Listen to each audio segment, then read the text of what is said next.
Good morning students. हम लोग पढ़ रहे थे द गंगा बाई पंडित जवाहरलाल नेहरू। अभी तक हम लोगों ने पढ़ा कि पंडित जवाहरलाल नेहरू कहते हैं कि मुझे भारतवासियों से इतना प्यार और अपनापन मिला है, लव एंड अफेक्शन, कि मैं कुछ भी कर लूँ उसका 1% भी, कुछ भी, एक फ्रैक्शन भी, एक भाग भी वापस नहीं कर सकूँगा। तो फिर उसके बाद वो कहते हैं कि अगर मेरी डेथ किसी फॉरेन कंट्री में होती है तो मेरा क्रिमेशन यानी दाह संस्कार वहीं कर दिया जाए, पर मेरी एशेस यानी राख को इलाहाबाद ले जाया जाए और वहाँ पर एक मुट्ठी भर राख गंगा नदी में प्रवाहित कर दी जाए। और बाकी क्या करना है वो बाद में बताते हैं। पर एक मुट्ठी भर राख जो गंगा नदी में प्रवाहित करना है, तो वो ये कहते हैं इसका कोई मेरा रिलीजियस सिग्निफिकेंस नहीं है, मतलब कोई धार्मिक कारण नहीं है, पर वो कहते हैं कि गंगा नदी से मुझे बचपन से ही बहुत प्यार रहा है और जैसे जैसे मैं बड़ा होता गया वैसे वैसे मेरा अटैचमेंट गंगा यमुना नदियों से बढ़ता ही गया। वो कहते हैं कि गंगा जो है भारत की नदी है, भारत के लोगों को बहुत प्रिय है और कहते हैं कि गंगा नदी का हर एक मूड मैंने देखा है। अब इसी में और आगे हम लोग पढ़ेंगे। एंड दो I have discarded much of past tradition and custom and am anxious that India should rid herself of all shackles that bind and constrain her and divide her people and suppress vast numbers of them and prevent the free development of the body and the spirit. Though I seek all this, yet I do not wish to cut myself off from the past completely.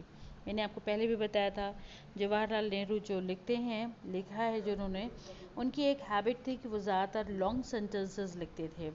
कई बार तो एक page का sentence होता था, but यहाँ पर 4-5 लाइनों का एक सेंटेंस होता है। एक सेंटेंस मतलब जब तक अपना फुल स्टॉप नहीं लग जाता तब तक वो सेंटेंस माना जाता है। तो वो कहते हैं एंड दो, हालांकि, एंड दो मतलब हालांकि, I have discarded much of past tradition and custom. हालांकि डिस्कार्ड मतलब मना कर देना, नकार देना। मैंने बहुत सारे पुराने रीति रिवाजों को नकार दिया है।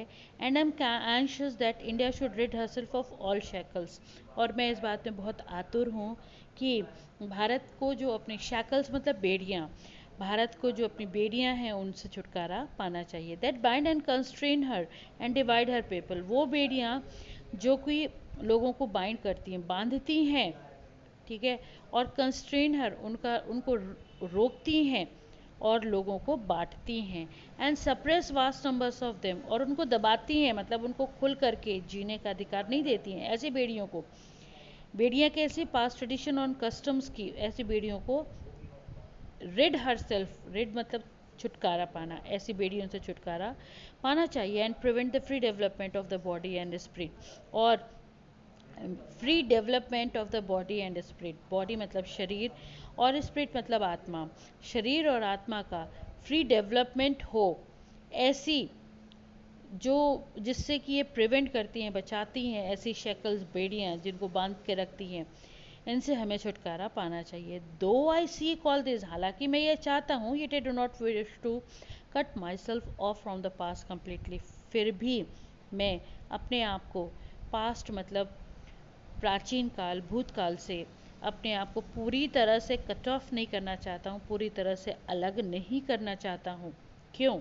क्योंकि I am proud of that great inheritance that has been and is ours, and I am anxious that I too, like all of us, am a link in the unbroken chain which goes back to the dawn of history in the immemorial past of India.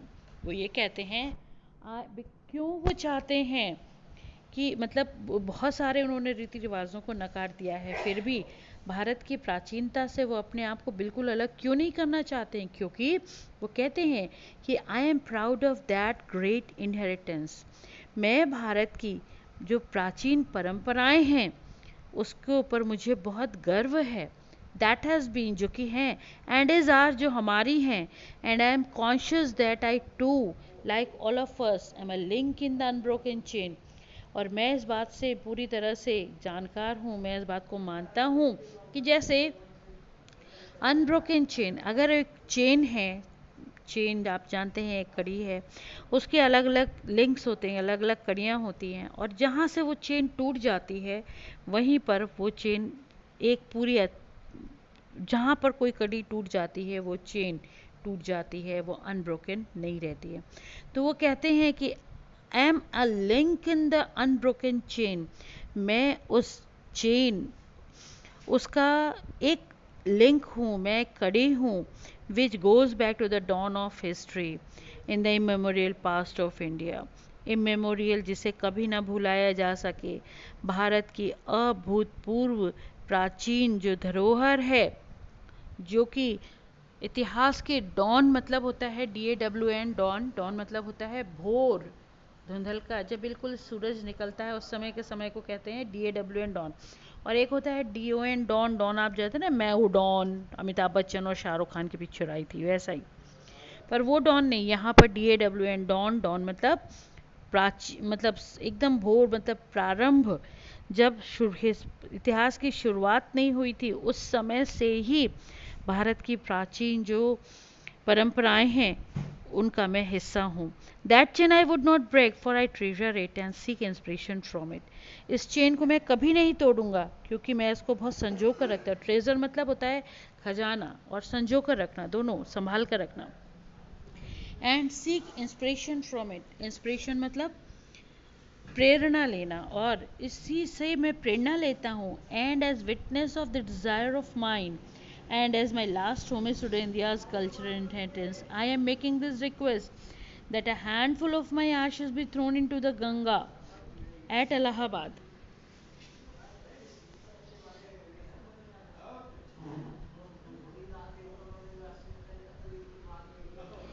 At Allahabad,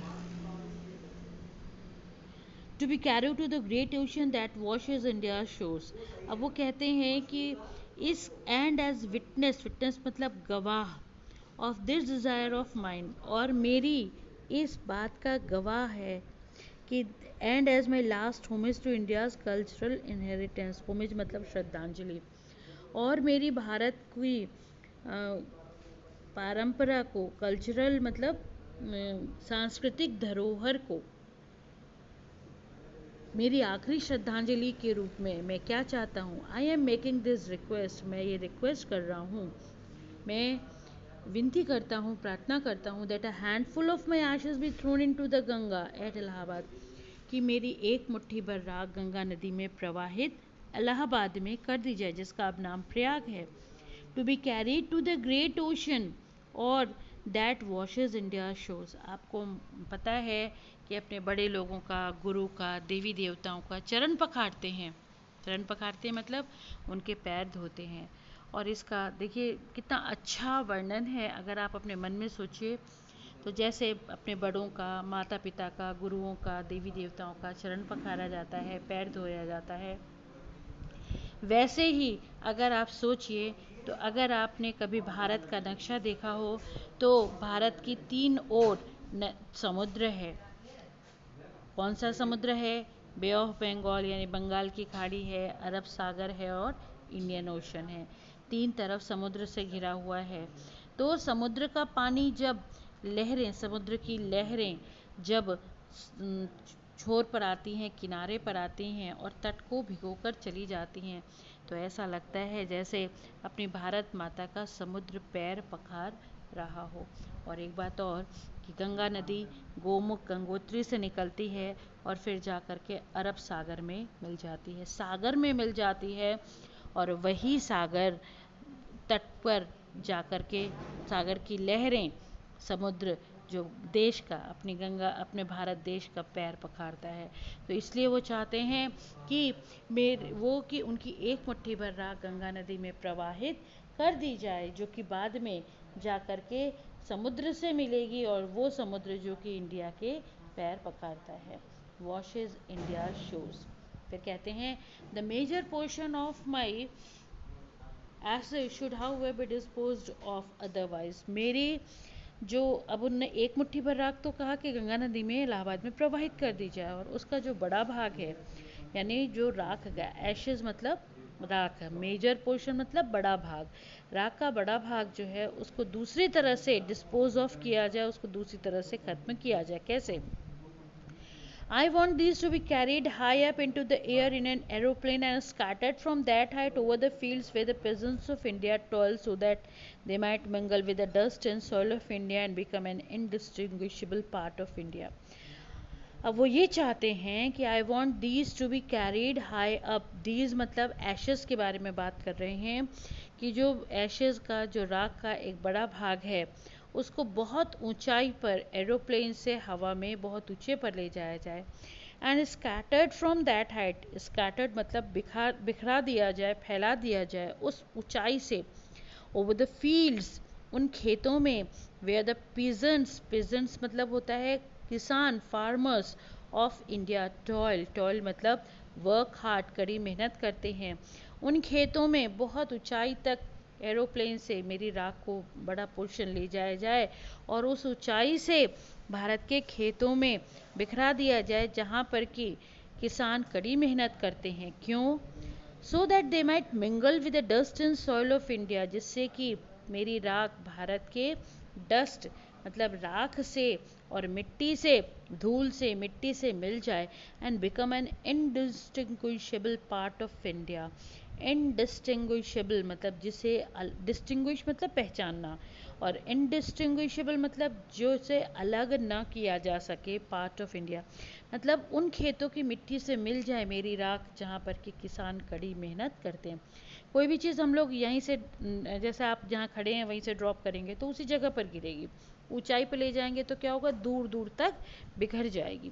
तो इसीलिए वो चाहते हैं कि उनकी राख का जो बड़ा भाग है वो एरोप्लेन से ले जा करके, कितनी पेट्रियाटिक बात है, कितनी देशभक्ति से भरी हुई बात है कि एक मुट्ठी भर राख तो गंगा नदी में प्रवाहित कर दिया जाए। जो गंगा नदी का पानी समुद्र में मिलता है और समुद्र का पानी अपनी भारत माता के चरणों को पखारता है, और जो बड़ा भाग है वो गंगा के, वो एरोप्लेन में बहुत ऊंचाई तक ले जाया जाए और भारत की मिट्टी में उसको मिला दिया जाए, ऐसा कि बिल्कुल जिसको अलग ना किया जा सके।